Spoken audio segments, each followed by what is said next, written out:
Good morning, everybody. It is a wonderful Saturday morning here in Seattle. I see a good afternoon from somebody wherever you are. So happy to have folks wherever you are enjoying your weekends. Hopefully, it's a good one. Hopefully, you got some good plans ahead. And now is the time to talk Seahawks. I mean, it's always the time to talk Seahawks. I know folks have been enjoying these daily shows. I know I have. And today I'm going to be getting into a topic that has been on my mind and on my list for a while, but I just haven't taken the time to play around with it. And I thought, why not today? Let's talk about it today. And that topic is trade scenarios, realistic trade scenarios for the Seahawks, especially focusing on the first round.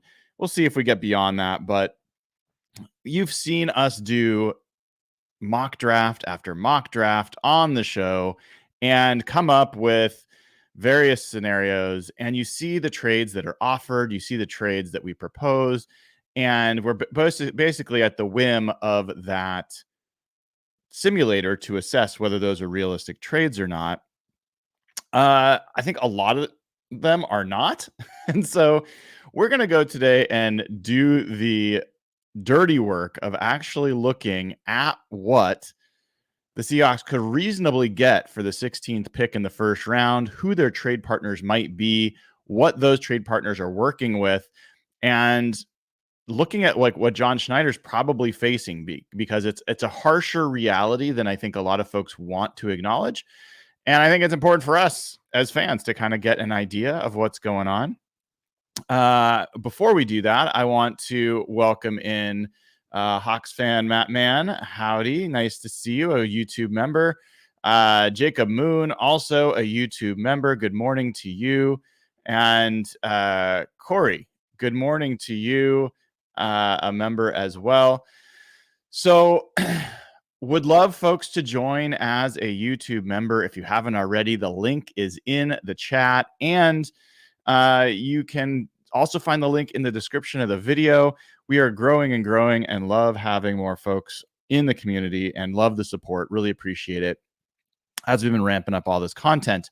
And as I say that, we get a new member on YouTube, DT Cruiser. Thank you so much for joining. Great to see you on this Saturday morning. And for folks that don't know, one of the things you get for being a member, you get this little emblem, as you can see on the video here next to DT's name. So we can see who are members and we can respond more with a higher priority to those responses and questions.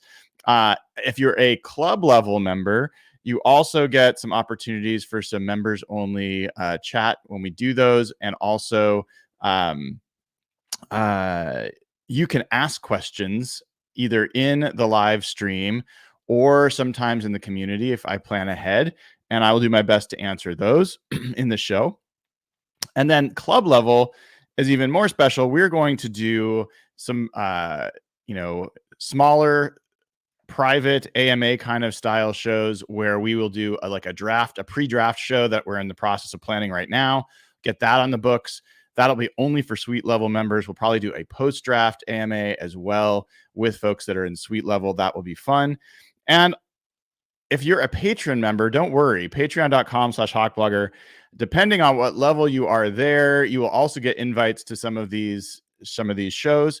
And if nothing else, you also get access to the Slack channel where the conversation's going on all the time. And you get the audio versions of all of these podcasts. So it's a really good deal. It's a great way to support the show. And if you do nothing else, click like, click subscribe, join the channel, join the community. All right. So let's talk trade. Let's talk Seahawks. And there are different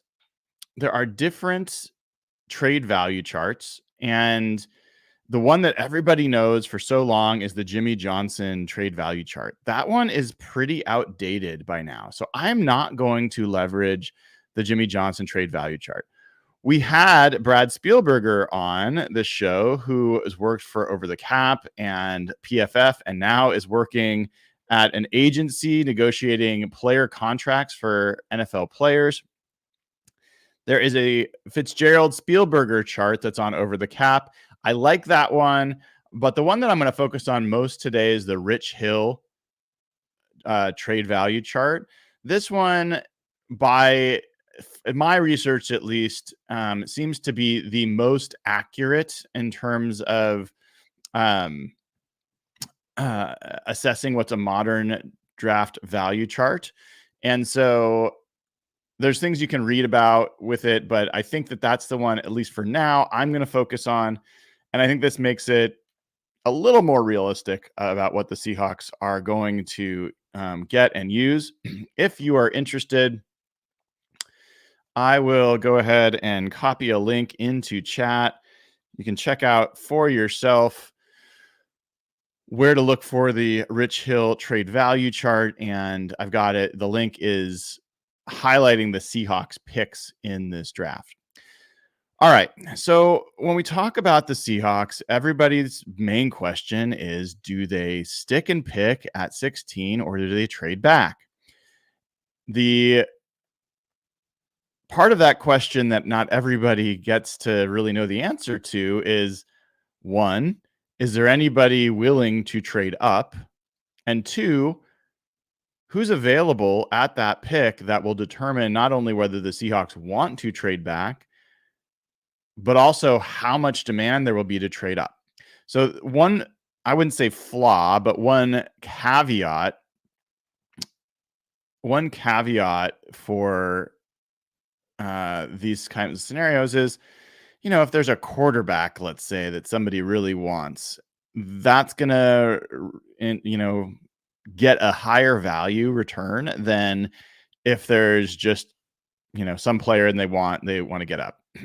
There's also certain teams that are in situations where they might need something more than anybody else. Maybe they're a more complete team and they can afford to overpay for a spot where other teams are really trying to still build and don't want to give away draft capital without, really needing, they just don't want to give away extra draft capital.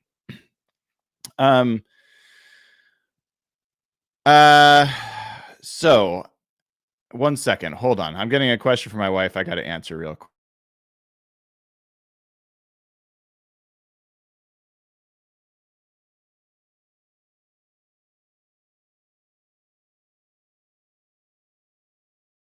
Okay, sorry. Wife takes priority. Okay. So when we talk about the Seahawks and you look at their first pick, 16th overall, the Rich Hill trade value chart awards that pick 305 points. Okay. Why 305? It doesn't matter. This is how the chart works. Basically, the highest pick in the draft, what Chicago owns, is worth 1,000. The lowest pick in the draft, and really the lowest from 241 to 257 in the 7th round, are all worth 1 point. So it goes from 1,000 to 1 point, and it decreases obviously along the way, and it decreases somewhat precipitously as the rounds go on. As a first round pick, the Seahawks pick is worth 305. So what we do here is we take that value and we compare it to the teams that have other first round picks lower down and what those picks are valued. And then we look at picks that they would have to add in order to trade up. What I've done here to start, and this is just to start, is say, let's kind of get a decent match in some of these cases. I'll call out for each of these cases which picks we're talking about. But I wanted to find something that was a 2-pick trade. Okay. So we're going to get in potentially to more complicated trades, but we're not going to start there. We're going to go just for a simple 2-for-1 swap. The team moving up wants to get Seattle's 16th pick. They will give up their first round pick and they will bundle another pick, a second pick, in order to be worthy of moving up. The first team that I even considered this with was the LA Rams. And I don't know that it makes a ton of sense for this to happen, but let's talk about it and let's talk about the implications of this. There's some folks that have thought that might make sense for the Rams. Doesn't really matter whether it does or doesn't. Let's just talk about what they'd have to do. So the Rams pick at 19. So that's 3 picks after the Seahawks, and that pick is worth 278 points. So if the Seahawks pick is worth 305, you basically have, 27, what is it? Yeah, roughly 27 points that you're trying to make up. 27 points is the equivalent of a middle fourth round pick. Instead of doing something like that, what I decided to do, because I just don't think the Seahawks would move back for a fourth round pick, the Rams' second round pick wouldn't make any sense because that's worth 109 points. So the Rams are not going to give up, almost 400 points of value for a 300-point value pick. I don't care how excited they are about the player. They're not going to do that. So it's not realistic to say the Rams are going to trade 19 and 52, which is their second round pick, for 16. Not going to happen. Just not going to happen. What I do think is possible, or at least worth the conversation, is their third round pick. So the Rams have the 83rd pick in the third round. That is valued at 52 points. So if you take their 19th pick at 278 and their 83rd pick at 52, you end up with 330 points of value. That is a 25-point difference in value. Now that sounds like, oh, that's pretty good. That's pretty close. Well, to be clear, that's still a trade that most teams would not do. That 25-point difference that the Rams are giving up, they're essentially giving up the equivalent of a mid-fourth round pick in a premium. Like that's how much 25 points is worth. You following me here? So they're giving up their first round pick in 19, which is 278, their third round pick, which is 83, and that's worth 52 points. So 278 plus 52 gets you to 330 points. You compare that to the Seahawks pick at 16, which is worth 305 points, and you get a 25-point difference, a net gain for the Seahawks of they're getting 25 points more value than they would have if they just stuck at 16. Well, to give up that much in excess, you're giving up what is the equivalent of a mid-fourth round pick. Okay. If you just were to give up a pick that was worth 25 points, it would be in the middle of the fourth round. That's a steep premium to pay. I don't think that's realistic. I think it's possible. I don't think it would have to be something they were very excited about. And I think more likely what you're going to have to do is you're going to have to probably swap some other picks.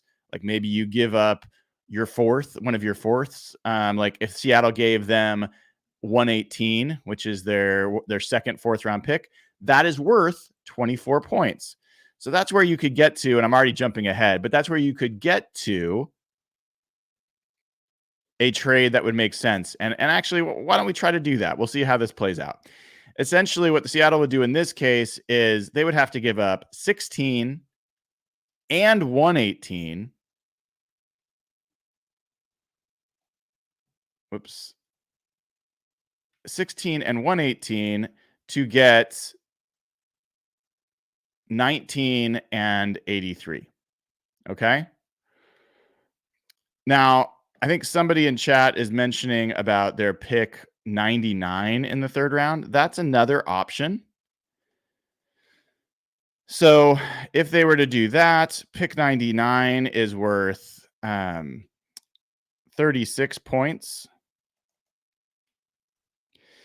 That would be a net 9 difference. So that is a more realistic 2-pick trade of 19 and 99 for pick 16. That would be an equivalent of a late 5th round pick that you'd be giving up. So that's another one and a good addition to the conversation. So you could, if you're looking at the Rams, you could be talking about 19 and 99 as one option. You could also be talking about 16 and 118 from the Seahawks for 19 and 83 from the Rams. Okay, so those are two different trade scenarios for the Seahawks with the Rams. Let's keep going. I will answer the question again. I want to try to stick on here, so I might not be able to get to some of these, but I do want to check on something.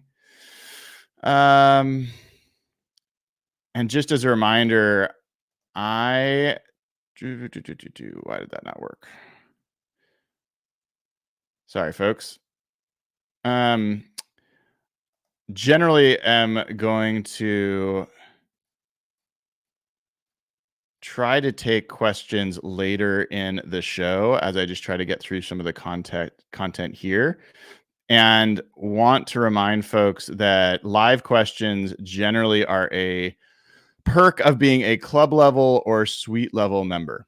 Okay. So just keep that in mind as you are asking questions in the live chat, and I'll do my best to get to some of those. And Hawks fan Mattman is a club level member, so I will try to get to your question in just a bit. Thank you for waiting, and might want to remind me in a little bit. All right, so let's get back to it. Steelers are the next team we're going to talk about. The Steelers are at pick 20. So we were going to kind of just go down the list here. Pick 20 is what the Steelers have.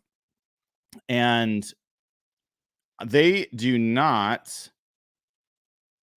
Their second round pick is worth. So their first round pick is worth 269 points. Their second round pick is the 51st pick overall, and it's worth 112 points. That's not going to work. So you're not going to pick up a second round pick trading to the Steelers unless you give up a lot. Some other pick. All right. So if you more realistically, a 2-pick trade for the Steelers would be pick 84. So this is a first and a third round pick. That would net the Seahawks 15, which is the equivalent of a high 5th round pick. I do think that's realistic. I think if you wanted to go even closer, Pittsburgh has a comp pick at 98 that's worth 37 points.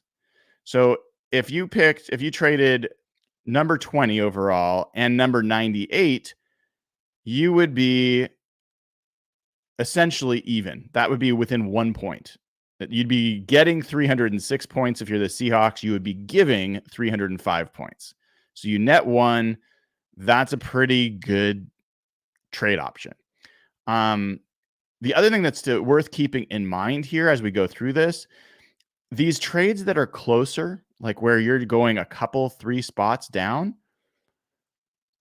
if your goal is eventually to get a second round pick, part of what could happen is multiple trade downs. You could move down with Pittsburgh to 20, get their 20th pick up a late third rounder that's worth 37 points, and then you could potentially trade back again with a team that you want that has a second round pick and bundle in the third round pick that you already just picked up to move down. So this could be the way that you end up getting into the second round as opposed to just a straight trade that gets you a second round pick.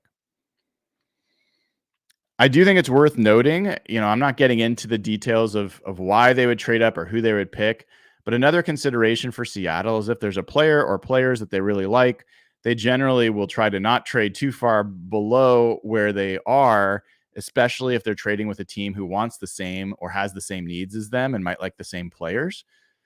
In this case, Pittsburgh's a team that could, very likely snag the offensive lineman that the Seahawks want, but that's kind of the deal. We're just talking about trade value in this and scenarios, whether or not the Seahawks would do it, whether or not it's the right thing to do. Going to spend less time on that. Okay, so Pittsburgh.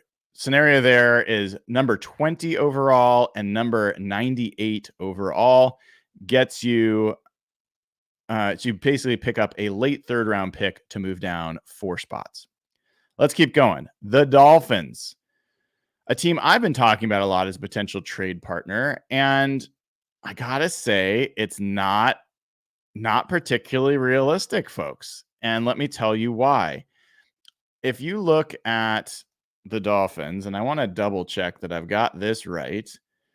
Yeah, the Dolphins have a first round pick, number 21, and a second round pick, number 55. And on the surface, that seems appealing. It's too much. Like, that's too much to give up. But the Dolphins don't have a third round pick and they don't have a fourth round pick. So And when you get to their 5th round pick, it's only worth 10 points. So there's not enough. You could trade their 5th round pick, both 6th round picks, and a 7th round pick, and still not have enough value to move up from 21 to 16 without including that 2nd round pick. But the 2nd round pick, if you include that, that's 261 points for the 21st pick and 101 for the 2nd round pick at 55. That means the Dolphins would be giving up 362 points and getting back 305. That is a 57-point difference. That is the equivalent of a mid-3rd round pick. So the Seahawks would certainly have to sweeten that deal to make it possible. What would they have to give up?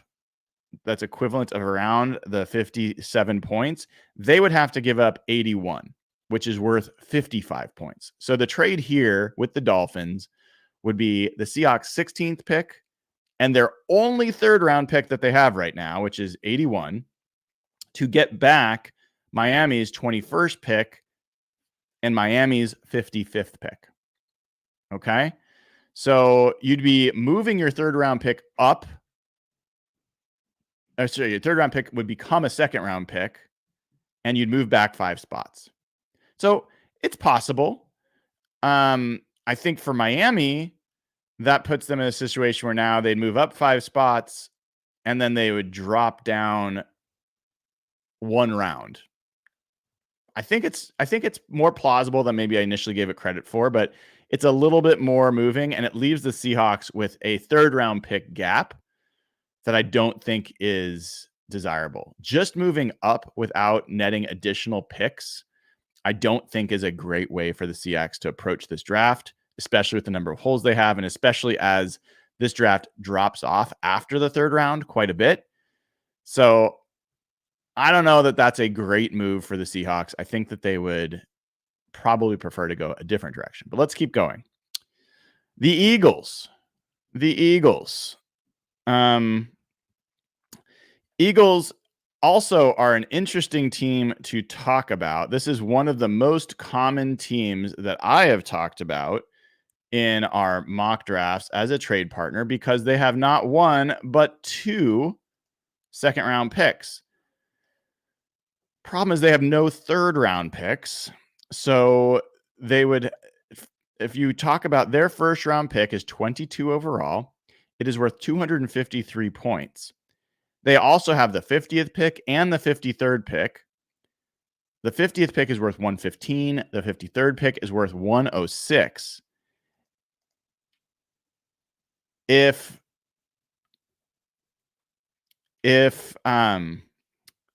sorry, I made a mistake in my chart here.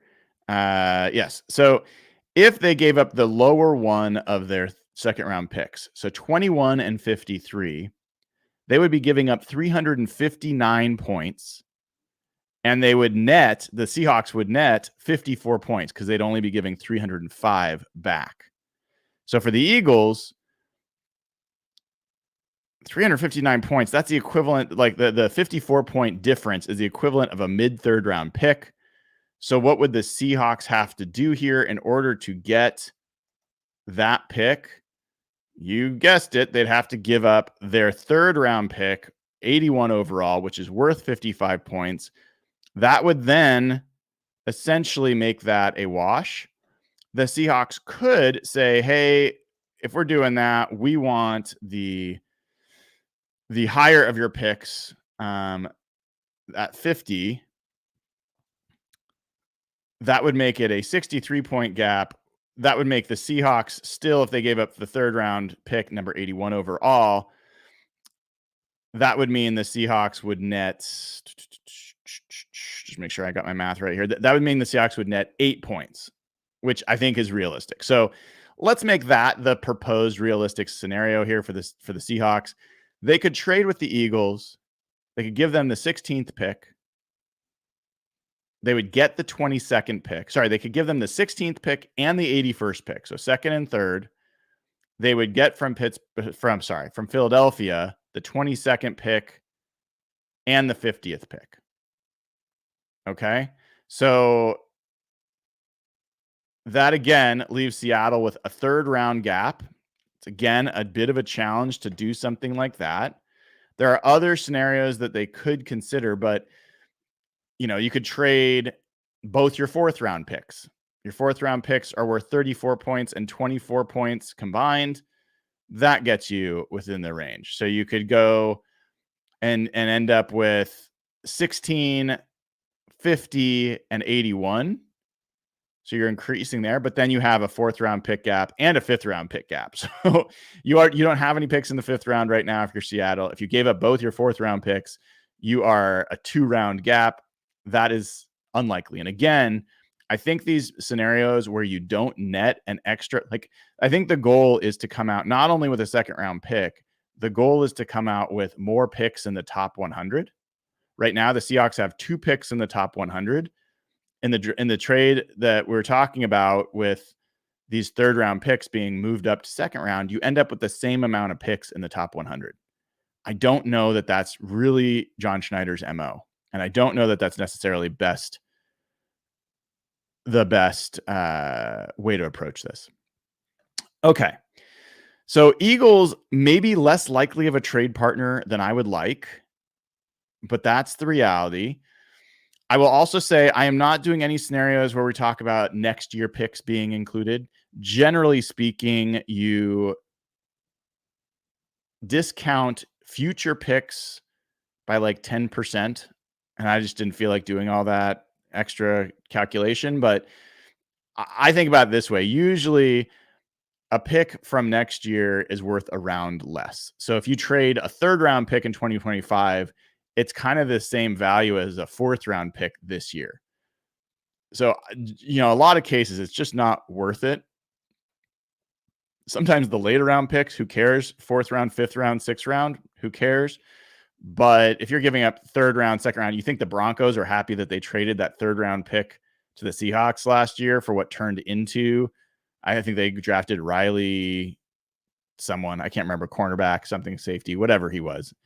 No one good and no one who played for them. So I don't think next year picks are what we're going to spend time thinking about in this show in particular.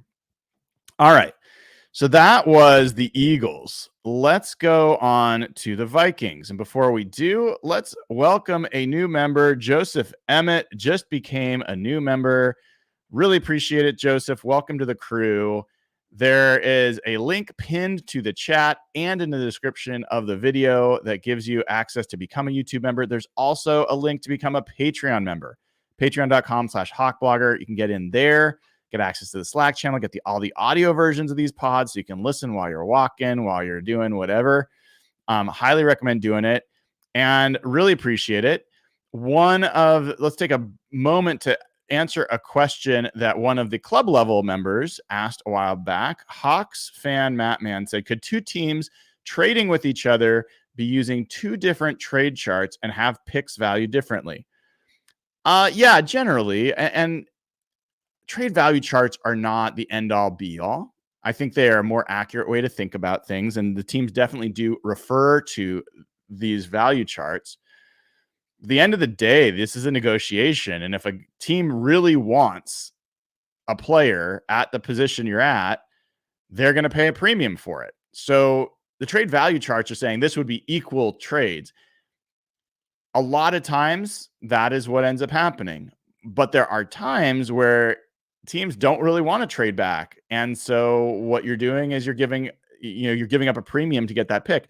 There are also situations, and I think John Schneider has done this before, where he's so eager to trade back that he takes less value than he should have to do it. And so those are, generally, hopefully, scenarios we avoid in most cases. So let's keep going. We're talking now about the Vikings. The Vikings own pick 23 in this draft. That pick is worth 245 points. Now, remember, the Seahawks pick, according to the Rich Hill trade value chart, is worth 305 points. So that's a decent gap there. Minnesota, just doing a quick check here on their picks. Minnesota's a tough one because they they traded up to get the 23rd pick in the draft. They also have the 11th pick. The expectation is the Vikings are going to package both of these picks to move up either to Arizona at 4 or the Chargers at 5. And let's just do the math real quick on that. So the Vikings have the equivalent of the buying power of 603 points. The 11th pick and the 23rd pick together are worth 603 points. So if you go into the trade value chart, what is that worth? That is worth the 3rd overall pick. It's worth more than the 3rd overall pick. So New England's pick at number 3 overall is worth 514 points. The Vikings have more value than that. So you could talk maybe about the Patriots even taking that as a trade option, and Minnesota getting really Drake May, JJ McCarthy, whoever they like up there, if that's the play. So they could actually skip over Arizona and skip over the Chargers, who are the more talked about. Arizona's pick at 4 is worth 491. The Chargers pick at 5 is worth 468. That is a massive premium for them to pay. So to give you an idea, if you were to do it for the Cardinals pick, that would be 112 point premium that Minnesota would be paying to get that pick. 112 points is the equivalent of a kind of mid to late second round pick. So you are giving up a huge premium to the Cardinals. If you're talking about sorry, hold on one second. If you're talking about the Patriots, it's still a huge premium. It's 89 point premium. That is a late second round pick. So still either way. But the point being is Minnesota has the 23rd and the 11th pick right now. I don't expect them to keep those selections, although maybe they are thinking about that there's going to be a player like Bo Nix or Michael Penix Jr. and they like both of those guys, and they think they can get them at 11 and they hold on to 23 to draft something else. That's possible. I don't know. We'll find out. But the point is, I don't know if Minnesota's going to be there. If Minnesota trades that pick to New England, let's say, well, New England has a high second round pick. They also have a high third round pick. So you could get in a situation where New England could do a trade. I guess what I have here, just to give you the brass tacks, if the Vikings don't trade with anybody and they want to move up from 23 to 16, as unlikely as that sounds, they would only have a 4th round pick available to offer. That is worth 30 points. It's the 108th pick overall. They would then be essentially, the Seahawks would be getting 275 points for their 305 point pick in the first round. That's the equivalent of a 30 point deficit that the Seahawks would be giving up in order to move back. Doesn't make any sense. So I don't think Minnesota is at all realistic if they are the ones that hold that 23rd pick. If it's New England, let's do that as a alternative. New England has, so it'd be 245 for pick 23. And then let's talk about, so New England has the 68th pick in the 3rd round. That's worth 73 points. That is together, that would be worth 318 points. And so then you've got basically a 13 point difference, which is a round 5 pick premium that the Seahawks would be getting in order to move down. I don't know that New England's going to trade back and then trade up and all that stuff, but we're not going to worry about that. Okay, let's keep going. Vikings, 23rd pick, probably not the most realistic scenario one way or another. Cowboys. The Cowboys own the 24th pick in the draft. They have a second and a third round pick. They do not have a fourth round pick. And then they have a big gap. They have from round 3, they go from the 87th pick. They don't pick again until pick 174. So they have a huge gap, but they do have 3 picks in the first 3 rounds among the top 100 players. Okay. So for the Cowboys,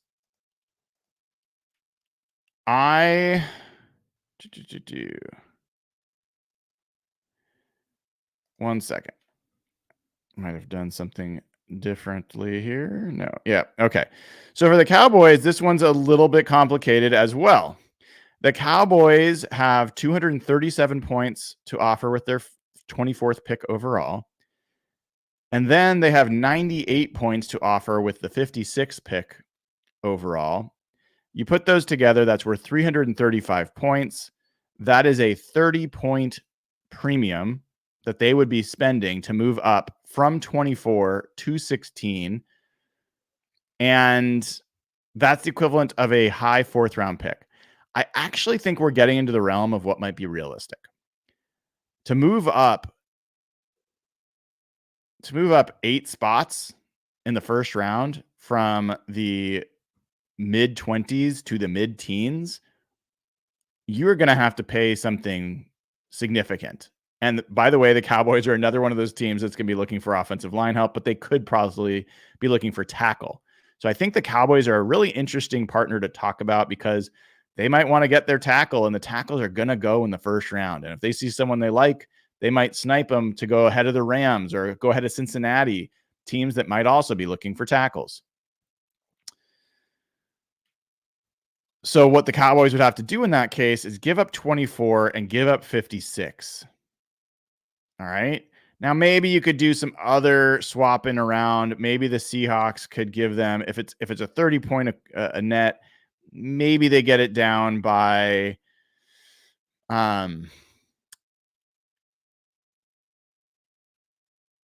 let's see. They would have to, for the Seahawks would have to give up, just doing a quick look here. If the Seahawks threw in one of their 6th round picks, their first 6th round pick, that's 8 points. So that gets it down to 22. If they gave up their last 4th round pick, 118, that's 24 points. That almost nets it out. So you could get a situation where the Seahawks get 16 and 55. Sorry, the Seahawks get 24 and 56. 24 and 56 from Dallas. They give up 16 and 118. The bonus of that is you are adding a pick in the top 100. So now you'd have 24, 56, 81 as your top 100, plus you'd have 102 at the top of the 4th round. That's potentially realistic. I also think there's a potential chance the Seahawks would really play tough and not even give up that 4th round pick. If that's the case, now you're going from 4 guys in the top 118 to 5 guys in the top 118. You're going from 1 guy in the top 50, 55 to 56 in this case, 2 guys. So I think that Dallas becomes an interesting trade partner and one to watch because I think there's actually reason for Dallas to want to move up. And I also think that that's about the spot that I don't know that Seahawks want to go much farther than 24. We'll talk about this. Some of these options are interesting, but that's one to watch that I hadn't spent as much time on before. Okay. That's why we're doing this. Let's go to the Packers. The Packers, I am extremely jealous of. They have 5 picks in the top 91 of this draft, and they are already one of the youngest, most talented teams in the NFL. So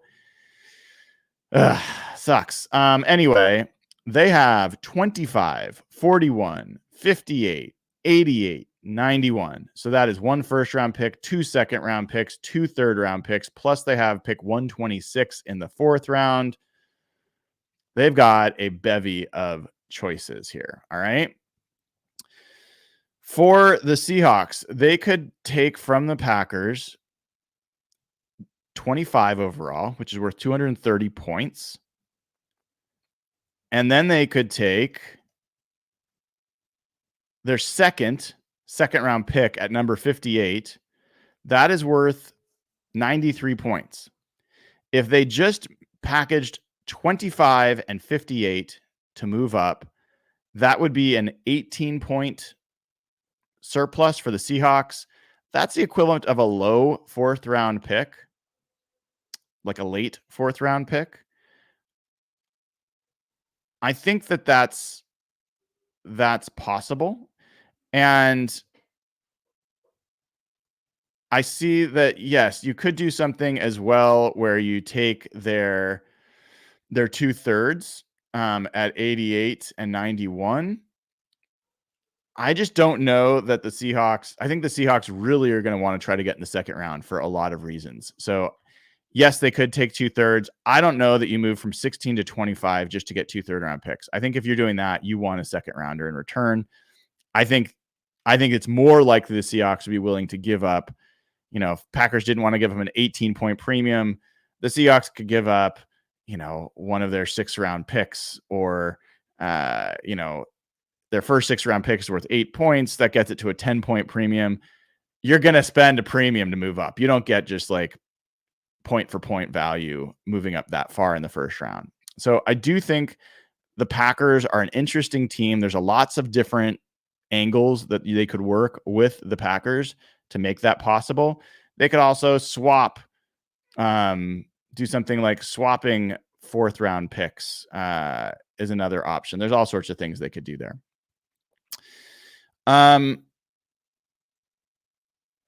Next, let's talk about the Tampa Bay Bucks. Tampa Bay Bucks own the 26th pick in the draft. That is worth 223 points. Tampa Bay also has a 2nd round pick at number 57. They have 2 3rd-round picks at 89 and 92, and then they have a 4th round pick at 125. They do not have any 5th or 6th round. Well, sorry, they do have a late 6th round comp pick at 220. All right, but they do not have a 5th round pick. So for the Bucks, you could go after those first 2 picks, 26 and 57, and that would be a 14-point premium. A 14-point premium for the Seahawks. 14 points is the equivalent of a high 5th round pick. So again, I think that that's realistic for the Seahawks to give that up. If they wanted to, they could give up one of their 6th round picks to lessen the blow. Who cares?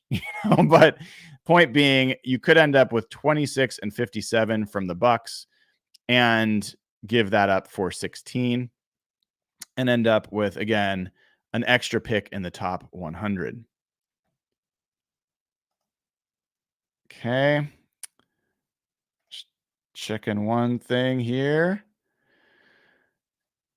And appreciate that we've got a new club level member who's got a question. I'm going to go ahead and take it. DT Cruiser, who just joined today. Welcome, DT. Welcome to the club level as well. Do you see any scenario where the Hawks trade out of round 1? I think yes. The short answer is yes. I don't think it's going to be their goal to do that. I think it's going to depend largely on what players are available. The situation where I think that's most realistic is a failure mode. That is where the Seahawks do trade back, maybe to the early 20s or mid 20s, thinking that the guy that they want is going to be there, or one of the guys that they want is going to be there. And there's what John Schneider calls an upset, A guy goes earlier than they thought, they lose him, and now they're stuck with a first round pick that they don't feel good about. They don't feel like they want to keep it. Then they would probably prioritize volume over premium, in terms of high pick, and they would try to trade back to get more second round picks, more third round picks, all those kinds of things to take more shots. So I do think it's possible. I don't think it's likely. And I think in almost all cases, that probably means that something's gone wrong.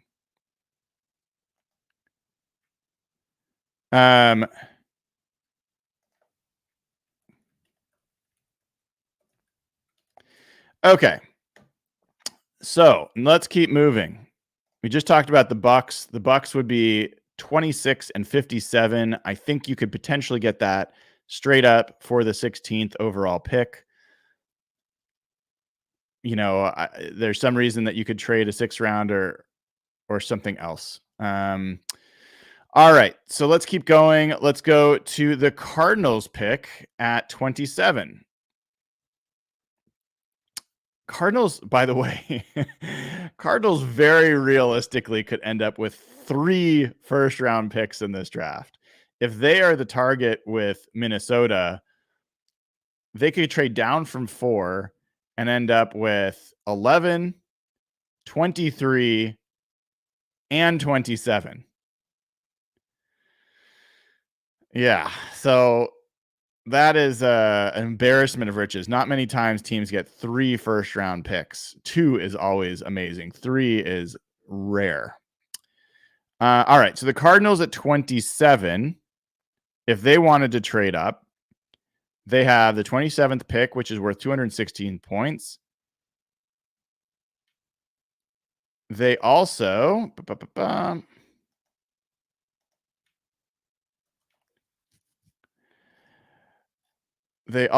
have the 35th pick, which is worth 170. That's too much. But they have a pick at the top of the third. They have 3 third-round picks, 66, 71, and 90, which is wild. They have so many picks. They have a lot of picks, folks. So I don't think it's even realistic to talk about their 35th pick overall to move up. That's worth 170 points. You're talking about a massive premium there. I will bring up what you'd have to do to potentially get that, but let's just talk about more realistic 2-pick trade would be Arizona would give up 27 and then give up their top of the third pick, which is 66. It's worth 76 points. This would mean the Seahawks would be giving up 13 points. So that won't be enough all by itself. They could throw in a 4th-round pick, which is worth 33 points, which would net the Seahawks about 20 points. They could throw in a 5th-round pick, a high 5th-round pick instead. That's worth 15. That gets it to an essentially net even. I don't know that the Cardinals are a really interesting trade partner for the Seahawks, but just for giggles, let's talk about if they did want to get that top of the 2nd-round pick, 35 overall and 27. Well, those 2 picks combined, 27 plus 35, are worth 386 points. So that is an 81-point premium. There's no way they're doing that. So what the Seahawks would have to do in that case would be find a way to give up around 81 points. What do they have that's worth that? That could be, they could trade both their 3rd-round picks. That's worth, about 60 points. Still not probably enough.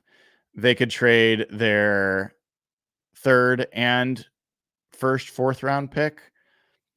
That would be actually too much. Maybe it would be their 3rd and their 118th pick. That would be a little bit closer. That'd be 79 points. So that would be even. So I don't think it's worth talking about, to be totally honest. I just don't think that's going to happen. So I don't think the Cardinals are a likely trade scenario. Let's keep going to the Bills. The Bills. The Bills have the 28th pick in the draft. That is worth 209 points. They did just trade Mr.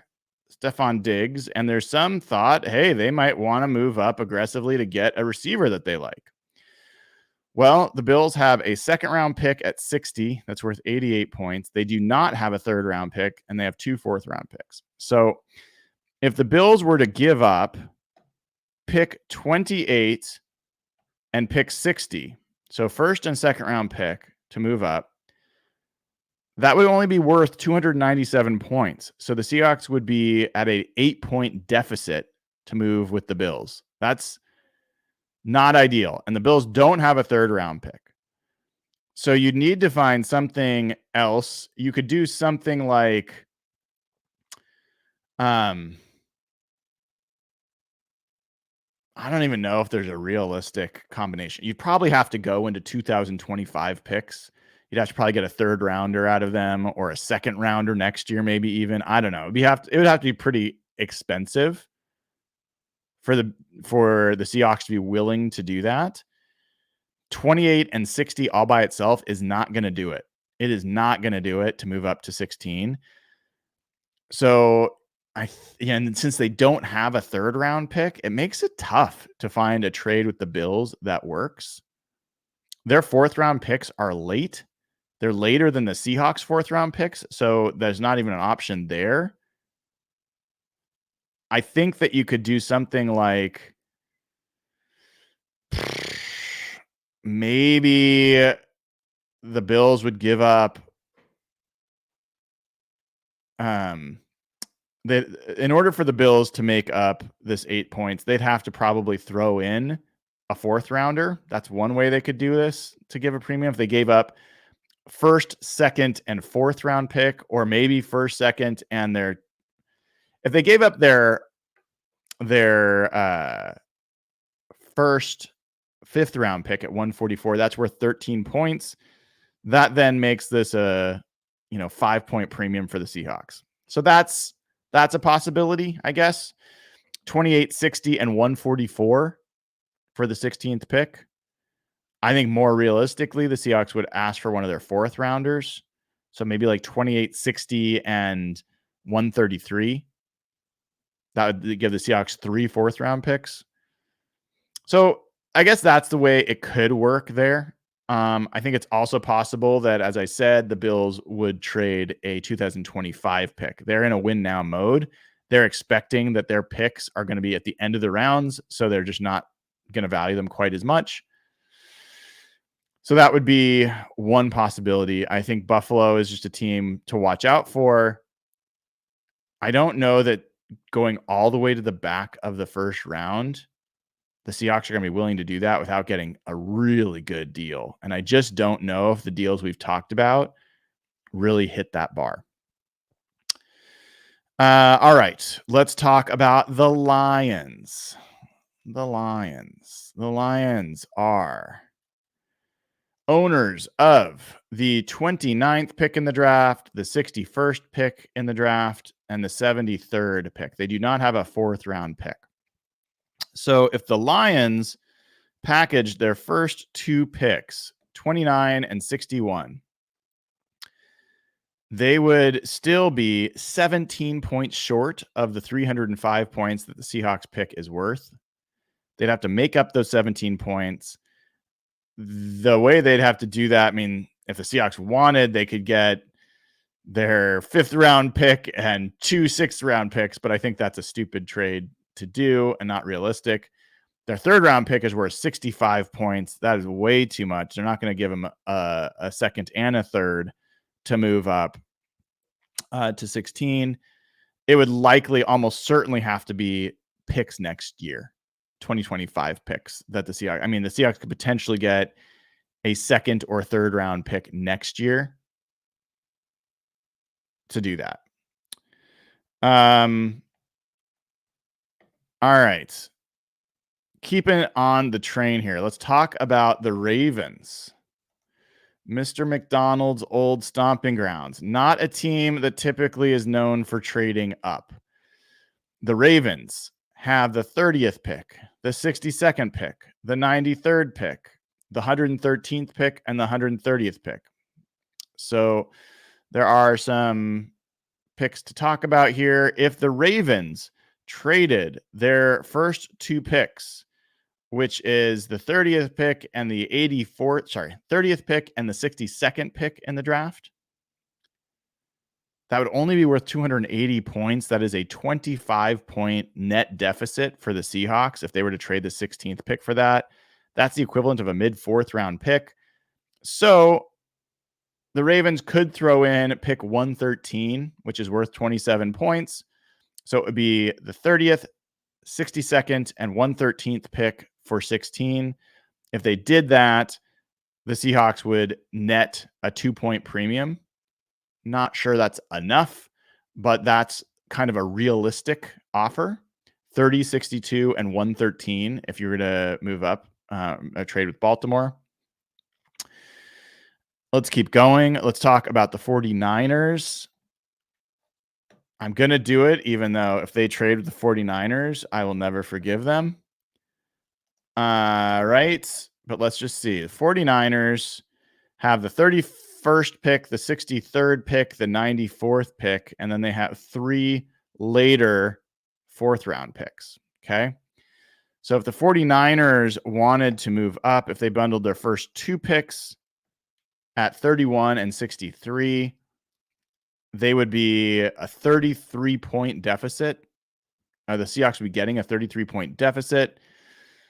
No way. So in order to make up the 33 points, which is the equivalent of a high 4th, the 49ers probably would have to give up their 3rd round pick as well, which is the 94th pick. That's worth 41. So in that case, the Seahawks would get 31, 63, and 94 for the 16th pick overall. And they would get what is a 8-point premium to do that. That's like a 6th round pick. So I think that is a realistic trade offer.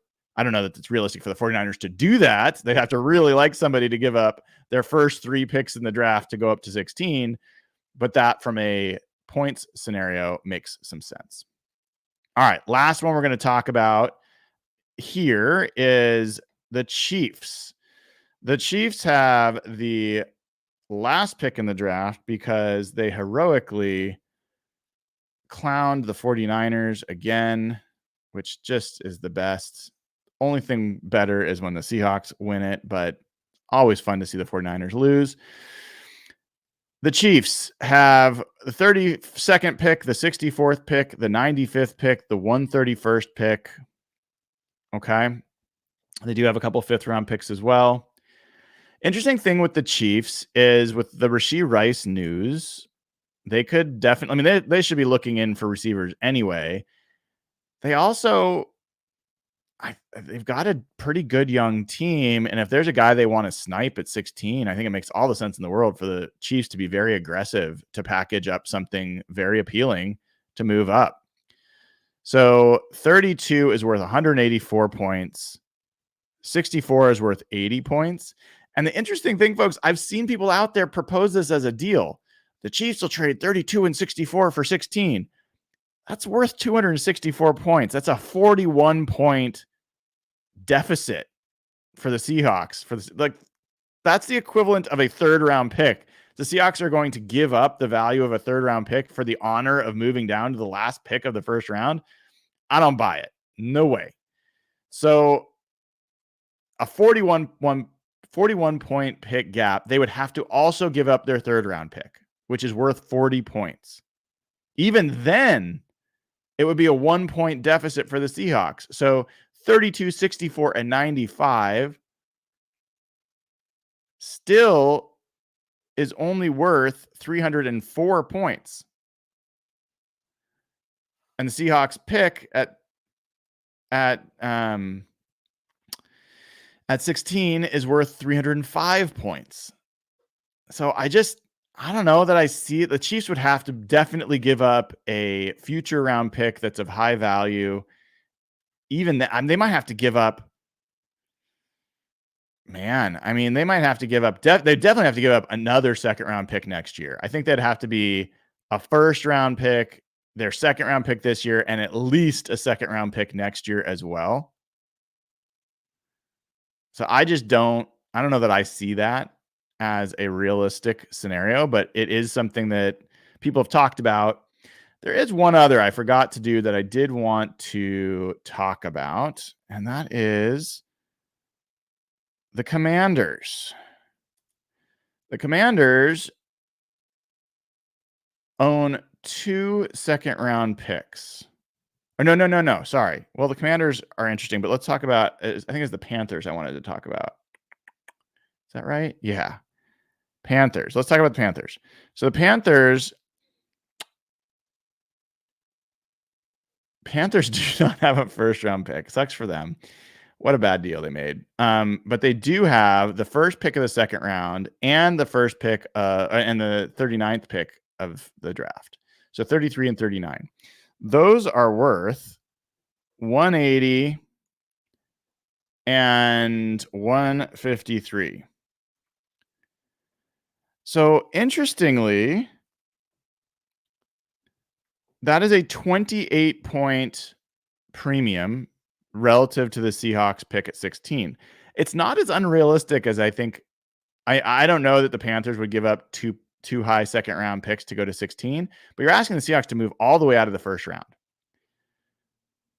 It's possible that they would, consider that. That's essentially giving up the equivalent of a middle fourth round pick for the opportunity as the Panthers to move up to 16.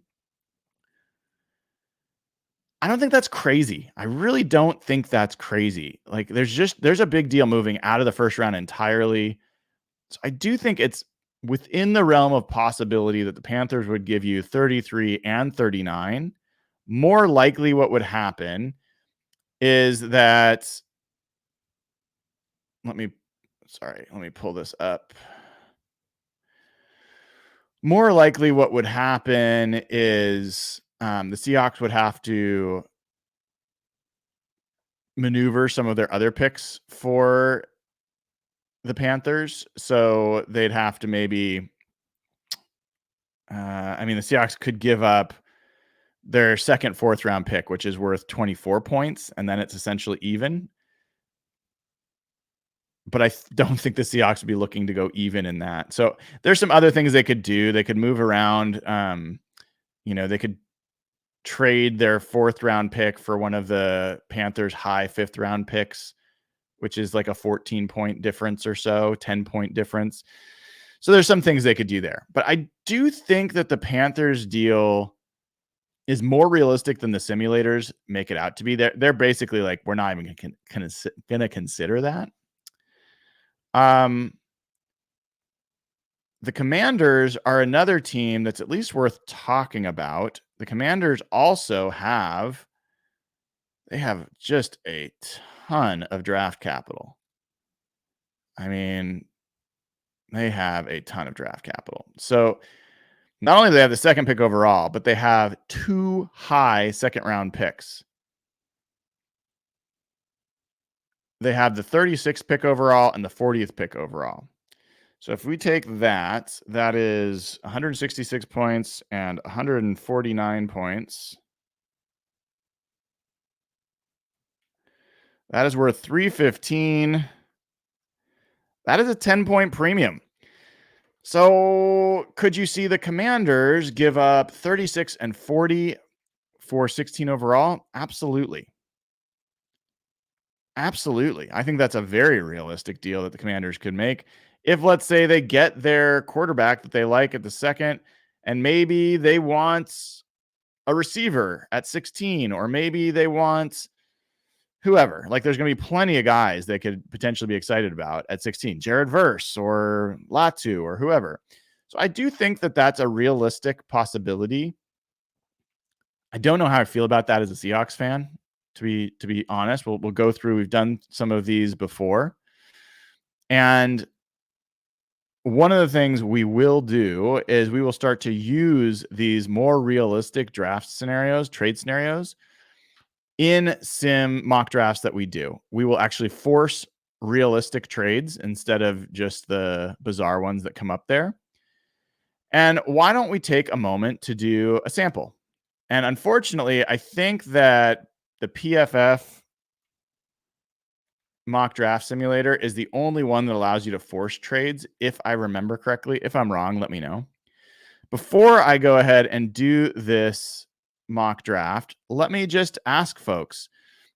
First of all, if there's any club level or suite level YouTube members who asked a question, please let me know if I didn't answer it. Secondly, if you are a club level or suite level member and you have a question about what we talked about, please go ahead and post it in chat and I will do my best to answer that. If you haven't joined and become a YouTube member, what's going on? Go ahead, join. The link is in the chat. It's pinned. It's also in the description of the video. We've already added a member today. Would love to add some more. And go over to patreon.com/hawkblogger. We added a new member there as well. I want to welcome Mark Boundy as a new member. Really excited to have Mark aboard. I know he's been around for a while. I want to welcome Liz, who also joined. A lot of great Happy Monkey Paul, who's also joined. So really appreciate all the folks that have been joining over there. For those folks, they get access to the Slack channel. They get all the audio versions of this pod. It's the only place to get the audio versions of this pod, these Hawk Blogger morning pods. All the emergency pods are going to be only on Patreon. So go over, support the show, and join at patreon.com/hawkblogger, or click on the link here and join as a YouTube member. Would appreciate that. Okay. So let's do some mock drafting, and let me try to do some realistic scenarios. All right. And we're going to go. Yeah, that seems good to me. All right. I'm going to share my screen.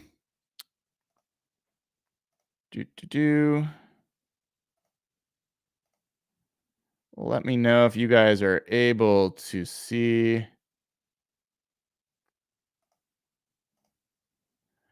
You guys able to see that? Do I need to make it bigger for you?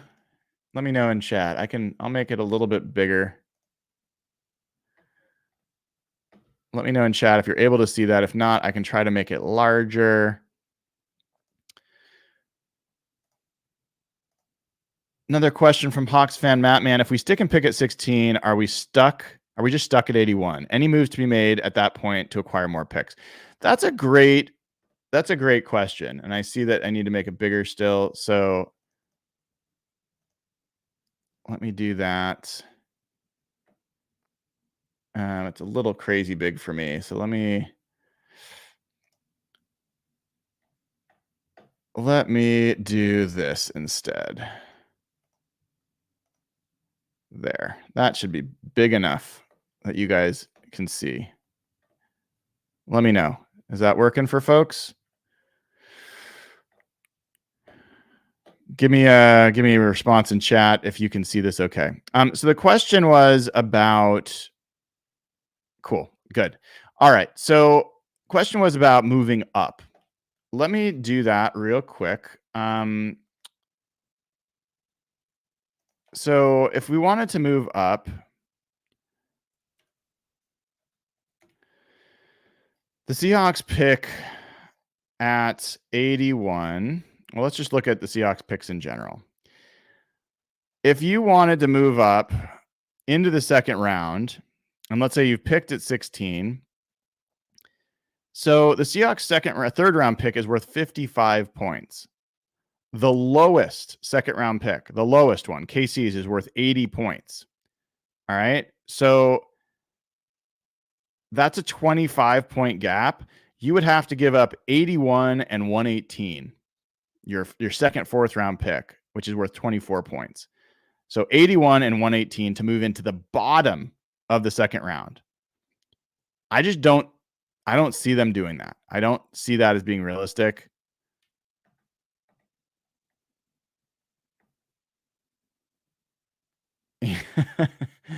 Sorry. So I'm getting some different feedback here. You want it?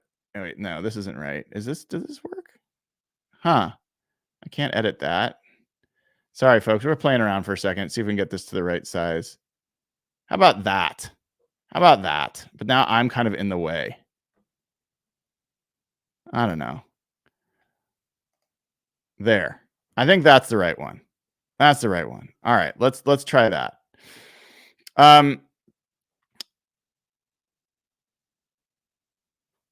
There you go. All right, we're good. So I don't think it's realistic for them to move up, but as a good question, I want to welcome Jackson Knight as a new member. Great to have you aboard, Jackson. Again, folks can join as a YouTube member by clicking on the link that is in chat. And Jackson is also a club level member, so really appreciate you joining at the club level. Great to have you there, and feel free to ask questions. I'll do my best to answer them. Okay, so let's do it. Let's do a draft. Let's do a draft. Let's try to make this somewhat realistic with trades. All right, so we are going to start this bad boy. We're going all the way down. And who's been picked? So let's just take a look real quick. General chalk so far. McCarthy goes up there. Fuaga is gone. Bowers is gone. Some of the tackles are gone, which has some impact on who might want to trade up. But let's go. So Seahawks are available. We're not going to look at sticking and picking in this particular scenario because we're talking about trade backs, right? So let's see. Tell me in chat who you want me to trade with. Give me an idea. Let's get some votes. How far back do you want me to go? Do you want me other scenarios we talked about? We started at the Rams on and can see what those things look like. So let me know. I'd love to hear some votes, and I will force a realistic trade. We might do multiple realistic trades. All right. We've got Jackson Knight asking for the Packers trade. Okay. Packers trade is a good one. Let's go ahead and move back with Green Bay. Ask them to give up 25 and 58. Now, in this case, I don't have to force the trade because it's realistic. Let me double check something on making sure I've got the right trade value here. So that's 93. So 230 and 93. This would be just so we know, that would be a 18-point premium for the Seahawks if they did this, okay? 18-point premium for the Seahawks if they did this. Now, the sim is making this a 96% chance to be done. I don't know that I'd say it's a 96% chance in real life, but let's just say that's the case. We're going to offer this trade. It will go through. We're not going to get a bunch of extra things back, folks. That's where it's not realistic. We're not going to add in a bunch more picks from the Packers, and we're not going to take their top second round pick either. So we've made this move. And now, what did you give up to do it? You gave up Jared Verse. You gave up Fontenot. Graham Barton is climbing. You gave up Byron Murphy. Latu's gone. Nick's interesting late here. And this is what you end up with, folks. So you're talking about Johnny Newton, Cooper DeJean. I don't know that any of these guys are particularly exciting. And this is a real, like, Chop Robinson could be a guy that is a realistic Seahawk pick at this point. Javon Bullard, I like a lot, but I think this is too high. I don't know that any of these guys are really worth it. I don't know that you're going to take Cooper DeJean at that pick. I think he's a good player. I'm not on the train. I'm not a Johnny Newton guy, so I'm not going to take Johnny Newton. The Seahawks very well might. I'm not a Johnny Newton guy. So what we're going to do in this scenario, let's go ahead and take Chop Robinson. I think of the options, I think that's the most realistic guy that I'm at least willing to consider. Darius Robinson, I know there's a lot of folks mocking him to the Seahawks a little bit later.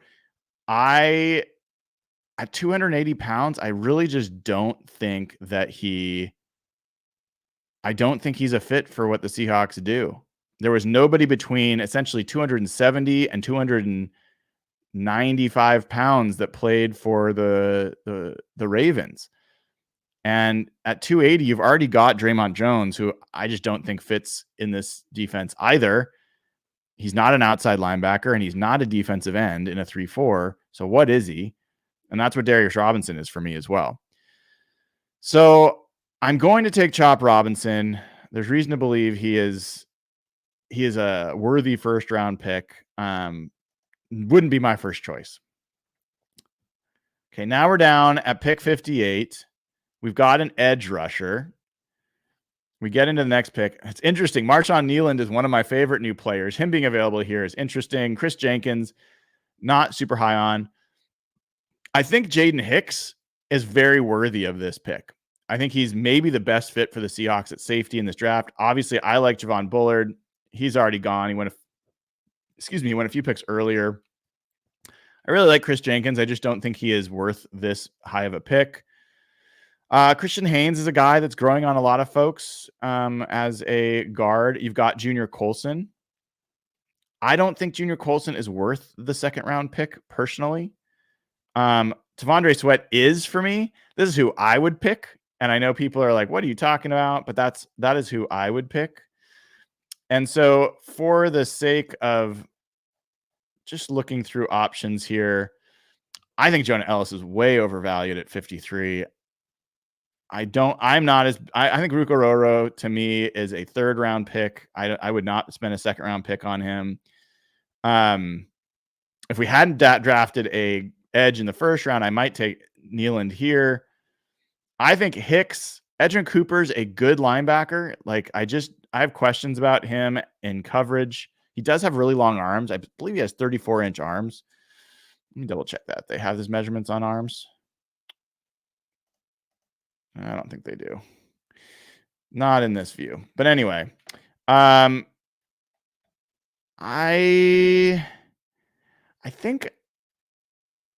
would rather get Colson in the third round and roll the dice. He just might not be available in this sim by doing that. I'm going to go and take T'Vondre Sweat. You can all yell at me, but that's what I would do. So I'm going to do that. Let's see who you have now. So you're now at your third round pick. Malachi Corley some people have him going in the second round. He is definitely flying up the charts. We haven't talked about receivers as much. Javon Baker's also pretty popular. Christian Mahogany makes sense as a pick here. It would be a logical Seahawks pick.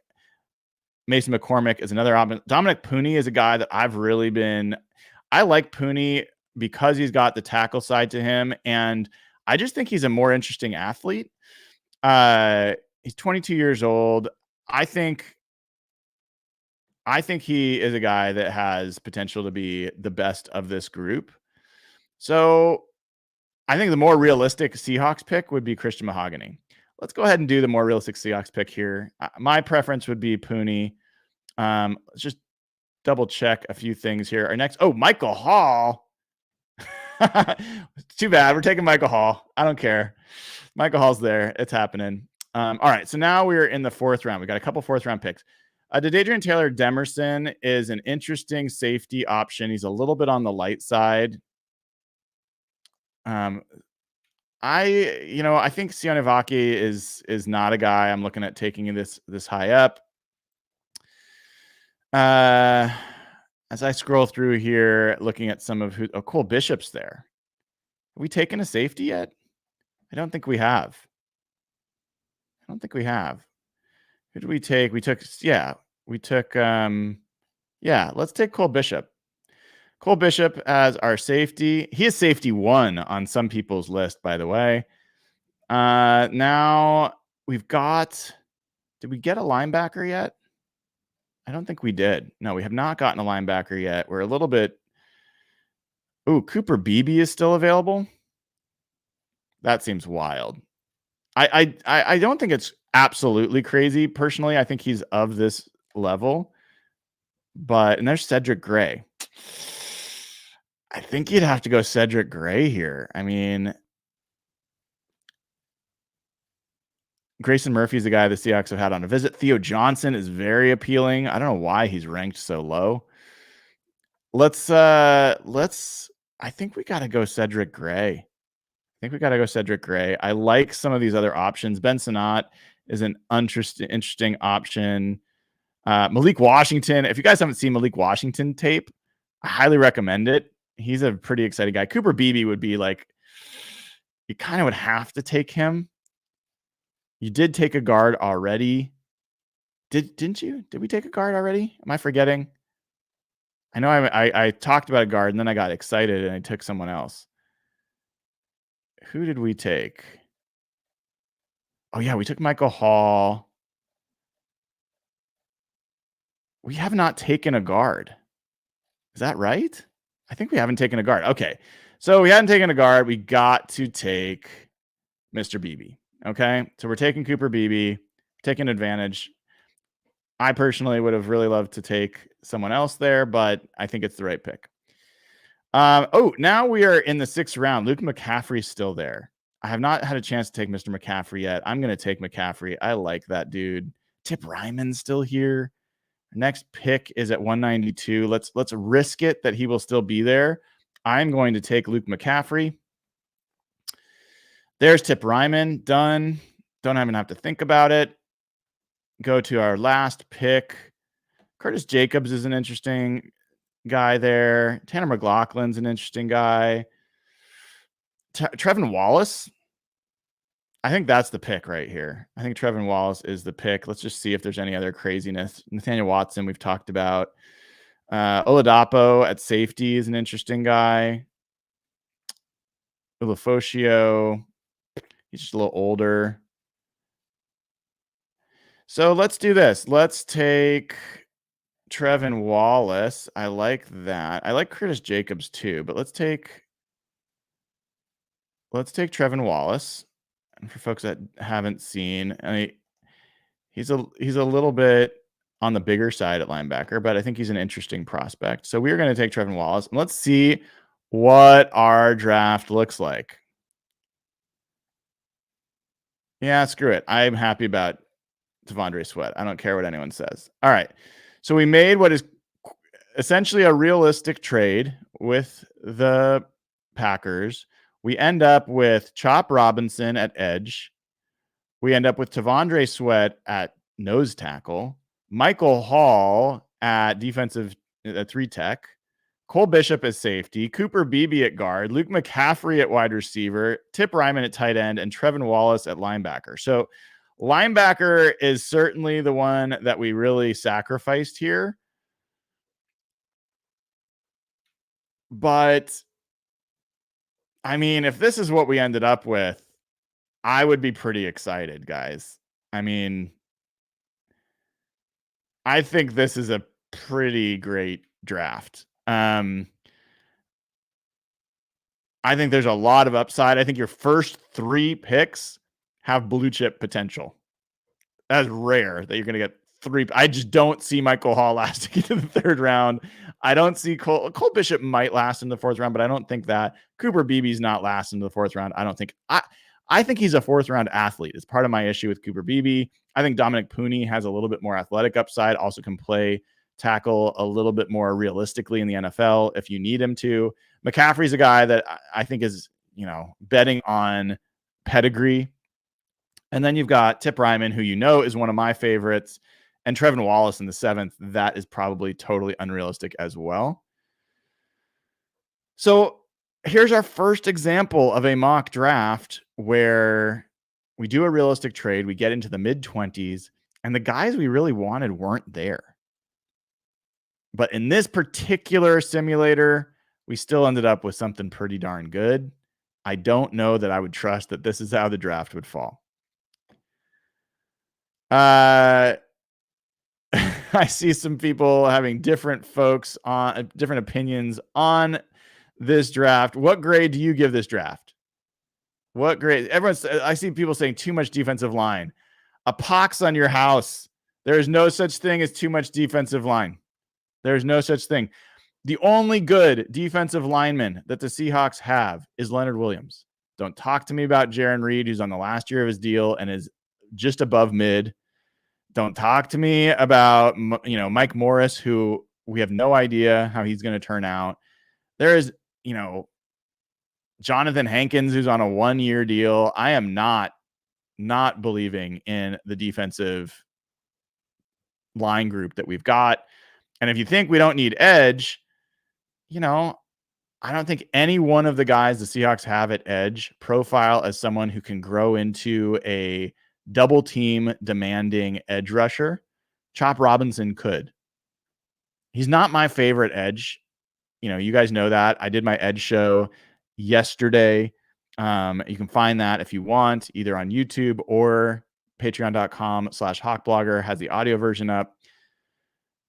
I think that the way the Seahawks get better primarily is through the offensive line. Realistically, I don't know if you asked me, if you pressed me right now, April 13th, what do I think John Schneider will do with his first round pick? What positions will he spend it on? I don't think he's going to draft an offensive lineman in the first round. I just don't. I don't think he values that position enough. I think that it is more realistic he will draft a defensive tackle. I think he places more value on guys like a Byron Murphy than he does on guys like a Graham Barton or guys like a Troy Fautanu. So I just brace for it, folks. I think you're talking about later round picks being spent on offensive line, maybe your second round pick. But realistically, if you get a second round pick, that is, more realistically, it's probably a third round pick or later that's going to go on your interior offensive line. You're going to be talking about guys like Dominic Pooney, Christian Mahogany. Like Christian Mahogany screams John Schneider offensive line pick. Screams him. Big bruiser, tough guy, limited athletically, limited upside, but tough guy. And it wouldn't be the worst thing in the world. I just don't think that's the best way to upgrade this line. So, folks, with that, I'm going to get back to my Saturday, let you guys get back to your Saturdays, and ask you again, please give the show a like, click subscribe, and if you didn't know it, tomorrow, 2:00 Pacific time, we are back with the best draft coverage around for Seahawks fans. The Seahawks Draft Roundtable is back for the second week with Griffin Sturgeon at CMikeSpinMove on Twitter, and Rob Staten will be with me tomorrow. The three of us will talk Seahawks Draft. Rob had a great interview with Troy Fautanu. You should check that out if you missed it. But we are going to go through, we'll talk about what's going on around the Seahawks and draft tomorrow, 2:00 Pacific time. Until then, I am Brian Nemhauser. You can find me at Hawkblogger on Twitter. This has been another episode of Hawkblogger Mornings. Thank you and have a great weekend.